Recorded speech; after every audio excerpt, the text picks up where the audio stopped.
Yeah, we are just minutes away from kick inside this unique setting that is Martin Field.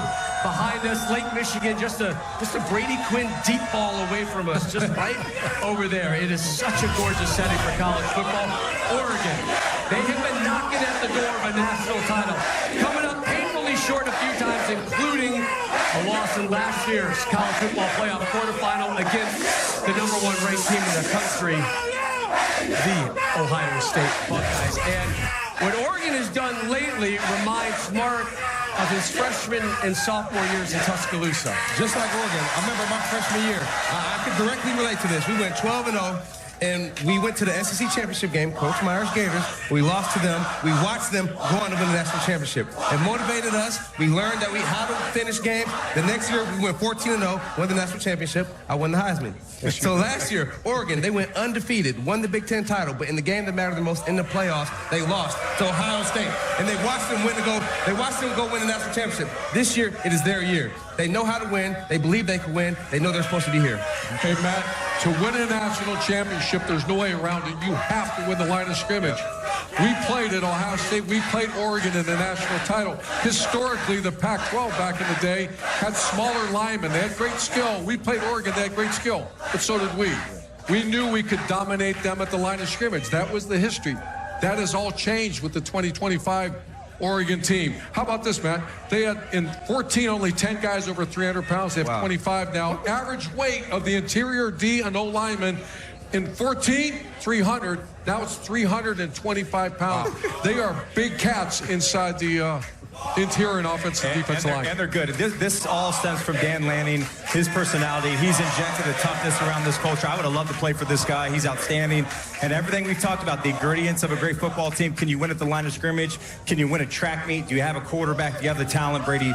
They got it all, man. They do. And you talk about culture, I mean, look, 18 new starters this year. It doesn't feel that way when you watch this team just because of how good they are. 4 new starters on the offensive line, dominant, have protected their quarterback. Defensively, a few pieces coming back, but the rest, they have been dominant so far. So credit to Dan Lanning and his staff, but this team is special. If I had money right now I was going to put on a team, it'd be Oregon. Yep. And we've spent a lot of time talking about Oregon. Listen, we know Northwestern are heavy underdogs coming into this one.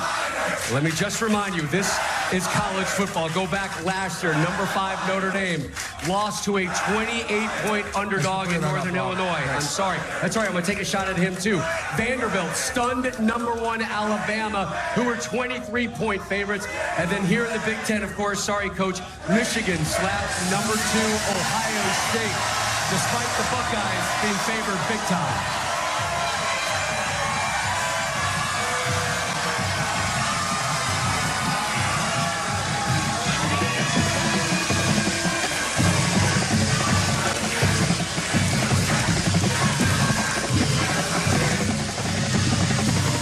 Stone, the quarterback for Northwestern, as the Wildcats look for a massive upset today. Well, 5 turnovers in that loss to Tulane. If he can figure out a way of taking care of the football, relying on Griffin Wilde on the outside, the transfer wide receiver has been a leading receiver. We'll have a shot. And there's Dan Lanning. He'll tell you this is a physical team with incredible talent at the skill spots. The Ducks are in the midst of a season that could very well end with their first national title.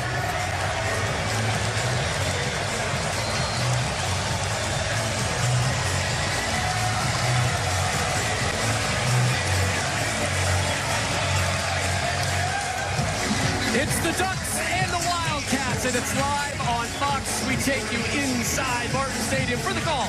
Gus Johnson and Joel Klatt. Guys, from Martin Stadium here in Evanston, Illinois, we've got the #4 ranked team in the nation in town, Oregon, ready to take on a scrappy bunch of Wildcats from Northwestern.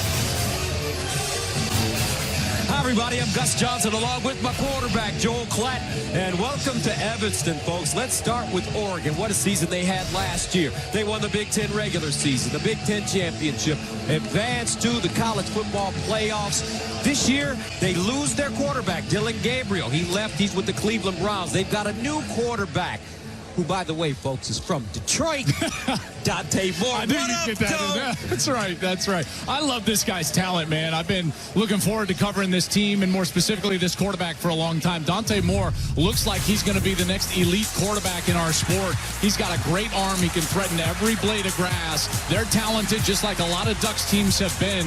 But I got to tell you, it's not why I love this team. It's their defense. And they're big in the middle, just like the teams that can go a long way in college football. Huge, great talent on the outside. This defense is for real. This Ducks team is for real. As for Northwestern, they struggled in their opener at Tulane, but bounced back the next week. They have a new starting quarterback as well, coming from SMU. I love Preston Stone's leadership. He was a multi-year captain at SMU, comes in, he's a captain in his first year here with the Wildcats. As Brady just told you there on Big Noon Kickoff, he struggled with turnovers in his first game against Tulane. He was much better last week in a win for Northwestern.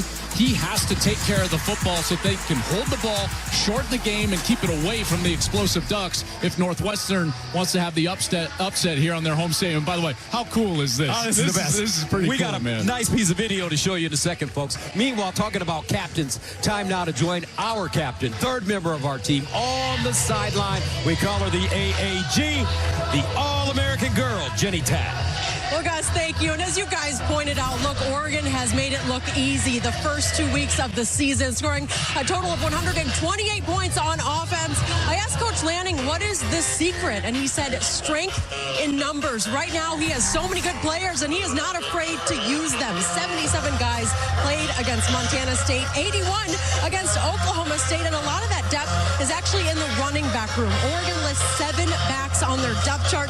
6-year leader Noah Whittington, who is actually listed as questionable today, told me the same thing. Strength in numbers. There are no egos. It's that next man up mentality because everyone has the same goal on this team. So what is the secret? How does Coach Lanning recruit his kind of guys? He said, Jenny, a lot of ways it is luck, but I have a group of selfless, self-driven players who all have the same goal. It is about the O on the front of the jersey, never about the name on the back, and that mentality should be on display today, Gus. All right, thank you very much, Jenny.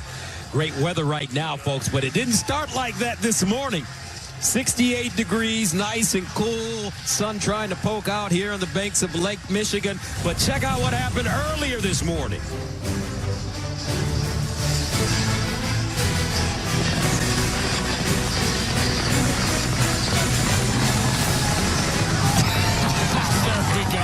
I love that dive. You think you could do that? Would you do that again? I mean, I kind of want to do it in my suit. That's right. You know? That's right. All right, so Northwestern wins the toss. They deferred. Oregon will receive the football. And I don't know, for Oregon, they may not be used to playing in rainy type weather because it never rains at Autzen Stadium. Ever. They've told me that Never reliably. has ever. Northwestern. Oregon. Jaden Lamar back deep. And here we go from Evanston.